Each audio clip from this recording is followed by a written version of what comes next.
എല്ലാ കൂട്ടുകാർക്കും hand crafts മലയാളത്തിൻ്റെ മറ്റൊരു വീഡിയോയിലേക്ക് സ്വാഗതം. ഇന്ന് നമ്മൾ കളർ പേപ്പേഴ്സ് ഉപയോഗിച്ച് വളരെ എളുപ്പത്തിൽ എങ്ങനെയാണ് നമുക്കൊരു ഫ്ലവർ വേസ് ഉണ്ടാക്കാൻ പറ്റുന്നതെന്ന് നോക്കാം. അതിനായിട്ട് നമുക്ക് കളർ പേപ്പേഴ്സ് വേണം, പിന്നെ കുറച്ച് കട്ടിയുള്ള എന്തെങ്കിലും പേപ്പർ വേണം. ഇവിടെ ഞാൻ ഉപയോഗിച്ചിരിക്കുന്നത് ഈ ടിഷ്യൂ പേപ്പറിൻ്റെ ഉള്ളിലുള്ള റോളാണ്. ആദ്യമായിട്ട് നമുക്ക് ഈ 10 സെൻറ്റിമീറ്റർ വീതമുള്ള സ്ക്വയർ പേപ്പേഴ്സ് വേണം. അത് നമുക്ക് എത്രമാത്രം വലിപ്പമുള്ള ഫ്ലവർ വേസ് ആണ് ഉണ്ടാക്കുന്നതെന്ന് വെച്ചാൽ അതിനനുസരിച്ച് കുറേ അധികം പേപ്പേഴ്സ് വേണം. ഇതേപോലെ ഇത് വളരെ എളുപ്പമാണ്. എല്ലാ കോർണേഴ്സും നടുക്ക് ആ സെൻറ്റർ പോയിന്റിലേക്ക് നമ്മൾ ഫോൾഡ് ചെയ്യുക. എല്ലാ കോർണേഴ്സും 4 കോർണേഴ്സും നമ്മൾ ഇതേപോലെ ഫോൾഡ് ചെയ്തു. ഇനി തിരിച്ചു വെച്ചിട്ട് വീണ്ടും ഇതേപോലെ തന്നെ സെൻറ്ററിലേക്ക് നമ്മൾ ഫോൾഡ് ചെയ്യുക.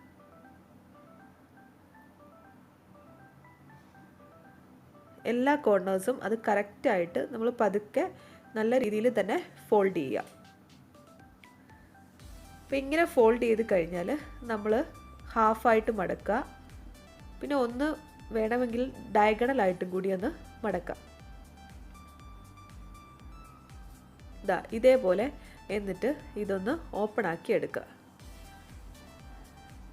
ഇതുപോലെ ഒന്ന് ചെയ്യുകയാണെങ്കിൽ നമുക്കത് പെട്ടെന്ന് തന്നെ ഇതേപോലെ ഓപ്പൺ ആക്കി കിട്ടും. ഇതൊക്കെ നമ്മൾ കുട്ടിക്കാലത്ത് ഇതേപോലെ പേപ്പർ ടോയ് ഉണ്ടാക്കി കളിച്ചിട്ടുള്ളതായിരിക്കും ഒരുപാട്. അത് തന്നെ ഇതേപോലെ ഒരുപാട് പീസസ് നമ്മൾ ഉണ്ടാക്കണം. 30 തൊട്ട് ഒരു 40 വരെ പീസസ് നമുക്ക് വേണം. ഞാനിവിടെ റെഡ് കളറും വൈറ്റ് കളറുമാണ് യൂസ് ചെയ്തിട്ടുള്ളത്. അത് ഇതേപോലെ നമ്മൾ ജോയിൻ ചെയ്തെടുക്കുക. ഇതിന് 4 പാർട്ടാണുള്ളത്. അതിലെ ഒരു പാർട്ടിൻ്റെ മുകളിലേക്കാണ് നമ്മൾ അടുത്തത് വെച്ചിട്ട് ഇതേപോലെ ഫിക്സ് ചെയ്തെടുക്കും. കണ്ടില്ലേ, ഒന്നിടവിട്ട് വൈറ്റും റെഡും വെച്ച് ഇതേപോലെ ഞാൻ ഫിക്സ് ചെയ്ത് എടുക്കുകയാണ്. ഇപ്പോൾ 5 എണ്ണം നമ്മൾ ഫിക്സ് ചെയ്തു. ഇതേപോലെ 8 എണ്ണം, ഫസ്റ്റ് ലെയർ നമ്മൾ 8 എണ്ണമാണ് യൂസ് ചെയ്തിരിക്കുന്നത്. ഇനി അടുത്ത ഒരു ലെയറിൽ ആ റെഡിൻ്റെ അടുത്ത പോയിന്റിലാണ് നമ്മൾ ഫിക്സ് ചെയ്യുന്നത്. ഇനി നമ്മളിതിലെ 2 എണ്ണം കൂടി ഫിക്സ് ചെയ്യും. ഈ താഴത്തെ ലെയറിലെ ഒരെണ്ണവും മുകളിലത്തെ ലെയറിലെ അങ്ങനെ ഈ രണ്ടാമത്തെ ലെയർ നമ്മൾ ഫിക്സ് ചെയ്യും. കണ്ടില്ലേ, ഇത് വളരെ എളുപ്പം തന്നെ എല്ലാവർക്കും ഉണ്ടാക്കാം. നല്ല ഭംഗിയാണ് അത് ഉണ്ടാക്കി കഴിയുമ്പോൾ.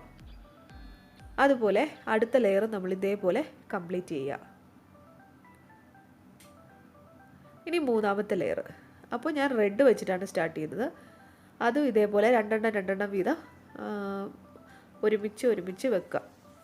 മുകളിലത്തെ ലെയറിൻ്റെ ഒരു പാർട്ടും താഴത്തെ ലെയറിൻ്റെ ഒരു പാർട്ടും, അങ്ങനെയാണ് അത് ജോയിൻ്റ് ആവുന്നത്. ഗ്ലൂ അപ്ലൈ ചെയ്തിട്ടാണ് ജോയിൻ ചെയ്തിട്ട്. ഇനി 4ാമത്തെ ലെയറും അതേപോലെ തന്നെ നമ്മൾ കംപ്ലീറ്റ് ചെയ്യുക. ഓൾട്ടർനേറ്റീവ് ആയിട്ടാണ് നമ്മൾ വെക്കുന്നത്. വൈറ്റ് റെഡ് അങ്ങനെ നമ്മൾ വെച്ച് പോവുകയാണ്. മുകളിലത്തെ ലെയറിൻ്റെ ഒരു പാർട്ടും താഴത്തെ ഒരു ലെയറിൻ്റെ വേറൊരു പാർട്ടും കൂടി വേണം നമ്മൾ ജോയിൻ ചെയ്യാൻ. അത് ജസ്റ്റ് ചെയ്യുമ്പോൾ തന്നെ നിങ്ങൾക്ക് മനസ്സിലാവും.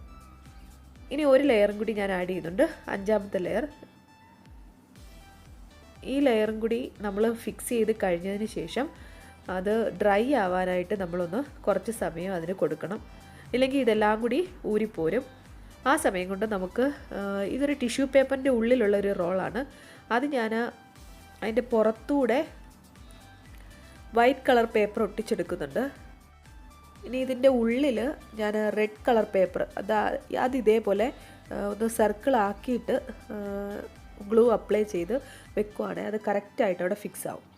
ഇത് നമുക്ക് ആ ഫ്ലവർ വേസിൻ്റെ താഴ്ഭാഗത്ത് ഫിക്സ് ചെയ്യാനുള്ളതാണ് ഇത്. അതുകൂടി നമുക്ക് റെഡിയാക്കി വെക്കാം.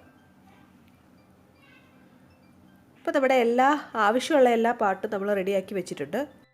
ടിഷ്യൂ പേപ്പറിൻ്റെ റോള് നിങ്ങളുടെ കയ്യിലില്ലെങ്കിൽ ഒരു കട്ടിയുള്ള പേപ്പർ എടുത്തിട്ട് സർക്കുലർ ഷേപ്പിൽ സിലിണ്ടർ ഷേപ്പിൽ നമ്മളൊന്ന് റൗണ്ടാക്കി എടുത്താൽ മതി. നമ്മൾ ഉണ്ടാക്കി വെച്ച ഈ പേപ്പർ ഉണ്ടല്ലോ, അത് നമ്മൾ അതിൻ്റെ സ്റ്റാർട്ടിങ്ങും എൻഡിങ്ങും ആയിട്ടുള്ള പോയിൻറ്റ്സ് തമ്മിൽ നമ്മൾ സ്റ്റിക്ക് ചെയ്തെടുക്കുകയാണ് ചെയ്യുന്നത്. അതിൻ്റെ സ്റ്റാർട്ടിങ്ങിലുള്ള ആ ഒരു പാർട്ടും എൻഡിലുള്ള മറ്റേ പാർട്ടും കൂടി ഇതേപോലെ നമ്മൾ ജോയിൻ ചെയ്ത് എടുക്കണം. ഇനി നിങ്ങൾക്ക് ടിഷ്യൂ പേപ്പറിൻ്റെ ആ റോളില്ല കയ്യിലെങ്കിൽ ഒരു കട്ടിയുള്ള പേപ്പർ എടുത്ത് ഇങ്ങനെ ഒരു സിലിണ്ടറിൻ്റെ ഷേപ്പിൽ ആക്കിയിട്ട് ഇതിൻ്റെ ഉള്ളിൽ വെക്കാം. ഇതേപോലെ ഞാൻ അത് ചെയ്തെടുത്തു. ഇതിപ്പോൾ ഡ്രൈ ആയിട്ടുണ്ട്. ഇനി ഇതിന് ശേഷം ഞാൻ ഇതേപോലെ ഒരു പിന്നെ ടിഷ്യൂ പേപ്പർ, കിച്ചൺ ടിഷ്യൂ ഉണ്ടല്ലോ, അതുകൊണ്ടാണ് ഇത് ഇത്രയും നീളം വന്നത്. അത് ഇതിനകത്തേക്ക് ഇറക്കി വെച്ചു. ഇനി ഇതിൻ്റെ താഴ്ഭാഗത്ത് നമ്മൾ നേരത്തെ ഉണ്ടാക്കി വെച്ചില്ല ഒരു സർക്കുലർ ഷേപ്പിലുള്ള ഒരു പേപ്പർ, അത് താഴെ ഒട്ടിച്ചു കൊടുത്തു. കണ്ടില്ലേ, ഇപ്പം അത് നല്ല ഒരു ഫിനിഷിങ് കിട്ടി അതിന്. ഇനി നമ്മുടെ ഫ്ലവേഴ്സൊക്കെ ഇതിലേക്ക് വെച്ച് കഴിഞ്ഞാൽ ഇത് നല്ല ഒരു ഹോം ഡെക്കർ ഐറ്റമായിട്ട് മാറിയിട്ടുണ്ട്. കണ്ടില്ലേ, നല്ല ഭംഗിയില്ലേ. അപ്പോൾ ഈ വീഡിയോ നിങ്ങൾക്ക് എല്ലാവർക്കും ഇഷ്ടപ്പെട്ടു എന്ന് ഞാൻ കരുതുന്നു. ഇഷ്ടപ്പെട്ടിട്ടുണ്ടെങ്കിൽ ലൈക്ക് ചെയ്യുക, ഷെയർ ചെയ്യുക, കമൻറ്റ് ചെയ്യുക, പിന്നെ ചാനൽ സബ്സ്ക്രൈബ് ചെയ്യുക. അപ്പോൾ എൻ്റെ വീഡിയോ എല്ലാവരും കണ്ട എല്ലാവരും